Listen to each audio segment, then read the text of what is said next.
With your CIG TV news update, I'm Jay Earhart in for Donna Bush. The 44th Annual Commonwealth Parliamentary Association, Caribbean, Americas, and Atlantic Region Conference is taking place in Trinidad and Tobago this week. A 5-member team is representing the Cayman Islands at the event. Speaker of the House, the Honorable Makiva Bush, is leading the team, which comprises of the Minister of Financial Services and Home Affairs, the Honorable Tara Bush, Leader of the Opposition, the Honorable Arden McLean, and Opposition MLAs, Mr. Kenneth Bryant and Mr. Christopher Saunders. The CPA Regional Conference also includes the 15th Regional Youth Parliamentary, where 2 students, Leo Robinson and Rayon Porter, are representing the Cayman Islands in the debates. Mr. Bush also spoke at a CPA roadshow where he addressed a packed audience of young people from high schools, colleges, and youth organizations on the Twin Island Nation. The opposition leader will attend plenary sessions on migrants and refugees, discussing, is there a need for a collective regional response? And MLA Kenneth Bryant will attend a session on the topic digital disinformation, the challenges to parliamentary and democracy. Minister Rivers and Mr. Saunders are attending the conference as observers. The event, held in Port of Spain, ends on July 19th. Delegates will travel to Trinidad and Tobago this summer to represent the Cayman Islands at the 14th Caribbean Festival of the Arts, where they'll showcase the best of Cayman's arts and culture at the largest regional stage. A press release says the Cayman-kind spirit, for which the Cayman Islands is known for, will soon be on full display at the largest ever Cayman contingent shares its talents and expertise with our regional neighbors. From music, dance, and theater to visual arts, culinary arts, and heritage arts, Carifesta attendees will be treated to several aspects of Cayman's vibrant culture and the diversity of talent that exists within Cayman arts community. Members of the contingent will be sharing their expertise and giving demonstrations and workshops in their own individual areas of expertise. Before the delegation heads off, there's going to be a showcase fundraiser is going to be taking place at the Hartwell Theater. Dancers and musicians will perform this weekend, the 20th and 21st, while the theater performances will be held on the weekend of the 27th and 28th. CNCF is advising audiences to consider parental guidance, as the theme may not be suitable for young children, but they trust that the play will spark discussion that will lead to better understanding of the issues it highlights. If you'd like more details on the fundraising performances, give the National Cultural Foundation a call at 949-5477. The Department of Environmental Health is coordinating the use of grab trucks to collect sargassum from South Sound, Cowood, and New Cemetery Beach in Boddentown, as well as from the Frank Sound Junction launch ramp. The seaweed, once collected, is being taken to the landfill, where it's being weighed and deposited. Work crews will continue coastline clear-ups this week. Officials say that after careful consideration, it has been decided that the majority of the sargassum collected will be kept at the landfill for disposal. Some will also be sent to the Department of Agriculture, where it will be tested and trialed for use as fertilizer. 18 work teams are currently clearing beach accesses, as well as eliminating roadside vegetation, installing road signage, and repainting markings. Crews are similarly removing litter from parks and cemeteries, while a crew at the landfill is processing recyclables, tire shredding, clearing vegetation, and cleaning, stripping, and painting equipment. Well, that ends our CIGTV news update. And for a look of our scheduled weekly events right here on CIGTV, you can go online to gis.gov.ky and click on publications. And if you missed today's news update, our Facebook page and YouTube channels has those replays. Thanks for watching.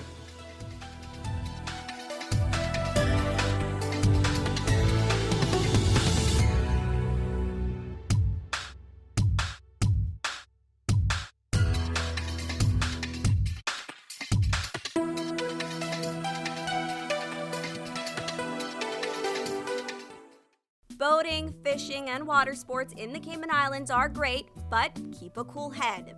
Here are 7 tips for fun and safe sea outings. Number 1. Use a checklist to plan your outing. Check the weather forecast, make a float plan, and share it with someone who is remaining on land, stating where you're going, with whom, and when you're expected to return. Visit your nearest marine supply store to get your safety gear. This includes signaling mirrors, whistles, and a flare kit.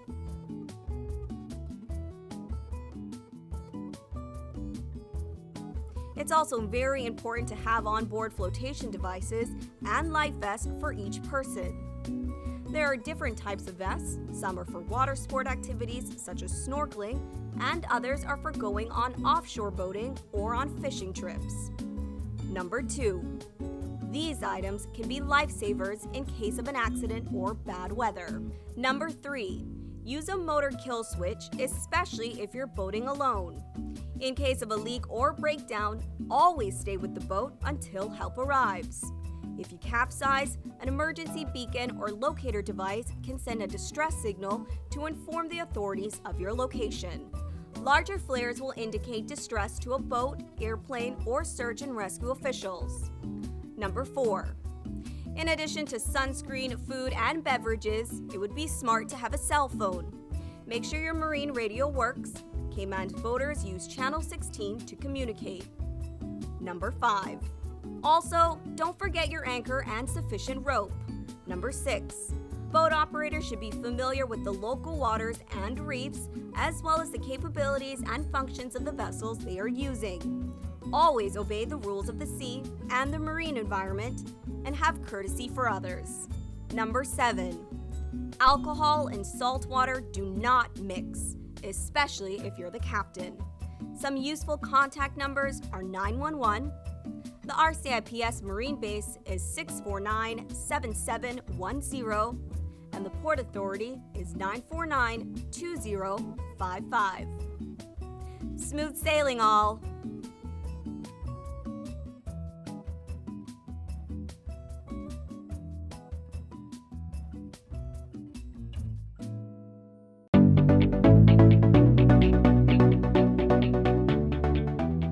I'm Jody Ann Fowry. I'm the Police Media Officer with the RCIPS, and I'm here to give you some crime prevention tips on how to best protect your property. The first thing that we want to discuss is our points of entries. Let's start with the front door, and then we'll move on to the windows and the back doors or sliding glass doors. The first thing to consider is the front door. This particular front door has 2 deadbolt locks. One of these deadbolt locks are properly carpentered and the other is not. When your door is properly locked, you'll hear a click at the end and the deadbolts are not able to move. If it is slightly opened, then you can push the deadbolt back without having any restrictions. I'll now proceed to show you what your lock should look like when it is properly locked.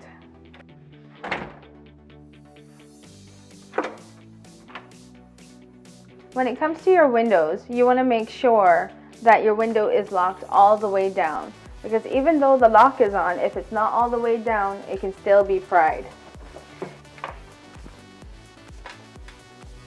The proper way to lock the window is to make sure that the window goes all the way down to the seal and then you pull across the lock. When you have a sliding glass door at home, you want to make sure that you have secondary locking devices in addition to the lock that comes with the door. One of those can be a simple piece of wood that's jamming the doorway.